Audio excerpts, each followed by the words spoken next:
अरुणाचल के मुद्दे पर जेडीयू के जख्म अभी तक ताजा हैं। बीजेपी के तमाम आश्वासनों के बाद भी जेडीयू की नाराजगी दूर नहीं हो रही है। बीजेपी और जेडीयू में चल रही उठापटक पर महागठबंधन को एनडीए सरकार का भविष्य खतरे में नजर आ रहा है। नीतीश को बीजेपी से अलग होने की नसीहत दी जा रही है।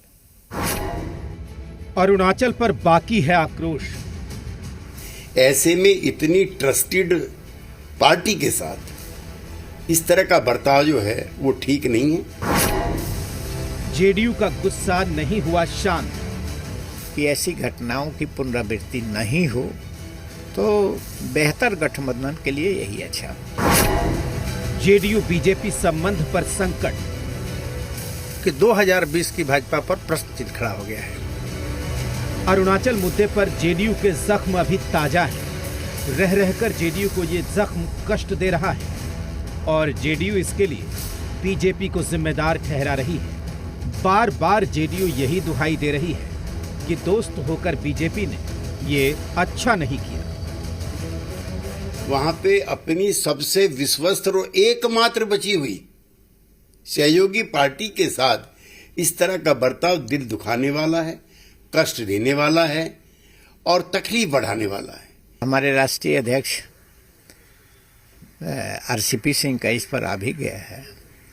उन्होंने कहा है कि हम तो रिश्ता निभाने जाते हैं और अंतिम दूरी तक हम लोग रिश्ता निभाने का प्रयास कर रहे हैं।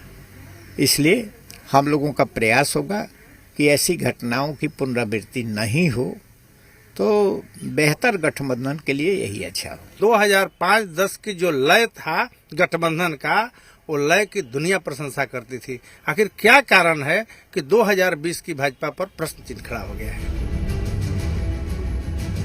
अरुणाचल मुद्दे पर खुद सीएम नीतीश बीजेपी के रवैये से खफा है।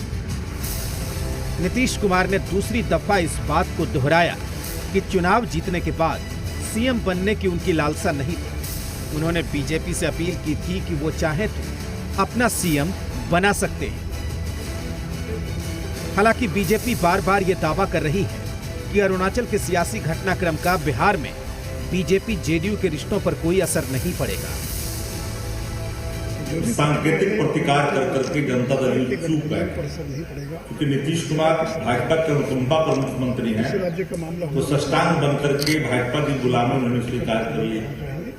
किसी त्यागी जी ने भी नाराजगी जरूर व्यक्त की, पर अतिवादता छोड़ने की बात नहीं की।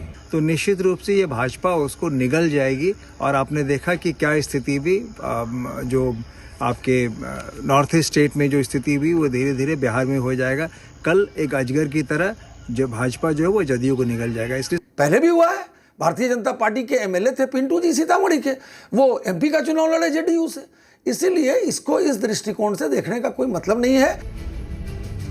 अरुणाचल में जेडीयू के 6 विधायकों ने बीजेपी का दामन थाम लिया था। इससे जेडीयू खपा है। यही वजह है कि 4 दिन गुजर जाने के बाद जेडीयू की तरफ से बीजेपी के खिलाफ बयानबाजी का दौर थमने का नाम नहीं ले रहा है।